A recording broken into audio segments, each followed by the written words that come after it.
सभी श्रोताओं को नमस्कार। कुरुक्षेत्र का युद्ध अपने अंतिम चरणों में था। सूर्य अस्त हो रहा था और उसके साथ ही अस्त हो रहा था एक महान योद्धा, दानवीर कर्ण। अर्जुन के बाणों से छलनी कर्ण धरती पर गिरे हुए थे। अपनी अंतिम सांसें गिनते हुए भी कर्ण के चेहरे पर एक अजीब सा संतोष था।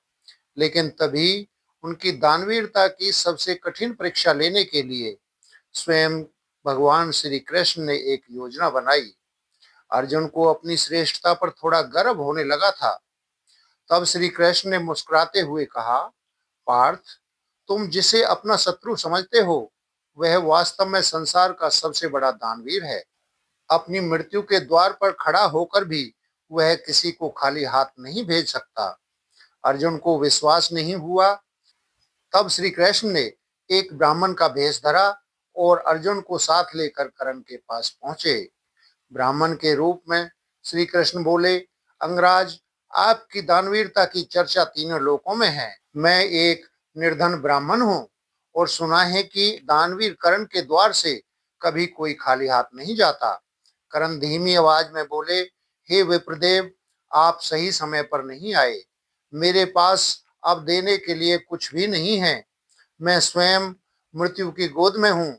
मेरा राज, मेरा रथ सब छिन चुका है। श्री कृष्ण भगवान बोले, तो क्या दुनिया ये कहेगी कि कर्ण अंत समय में दान देने से मुकर गया? ठीक है, मैं खाली हाथ लौट जाता हूँ। कर्ण ने सोचा, मैं किसी को खाली हाथ नहीं जाने दूंगा। उन्होंने पास पड़े एक पत्थर को उठाया और अपने मुंह पर वार कर अपने सोने का दांत तोड़ दिया। खून से लथपथ वह दांत उन्होंने ब्राह्मण को दे दिया। भगवान श्री कृष्ण घृणा दिखाते हुए बोले, राजन, यह दांत तो आपके रक्त से अपवित्र है। मैं इस अशुद्ध वस्तु को स्वीकार नहीं कर सकता।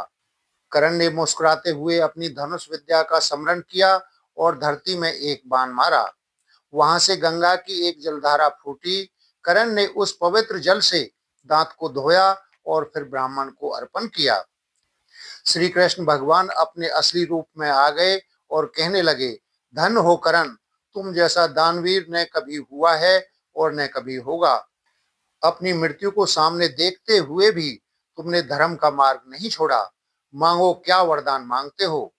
कर्ण ने गहरी सांस लेते हुए कहा, प्रभु, यदि आप प्रसन्न हैं तो बस यही वरदान दें कि अगले जन्म में मेरा जन्म किसी नीच कुल में न हो, ताकि मुझे सूत पुत्र कहकर अपमानित न किया जाए और मेरा अंतिम संस्कार वहां हो जहां कोई पाप न हुआ हो।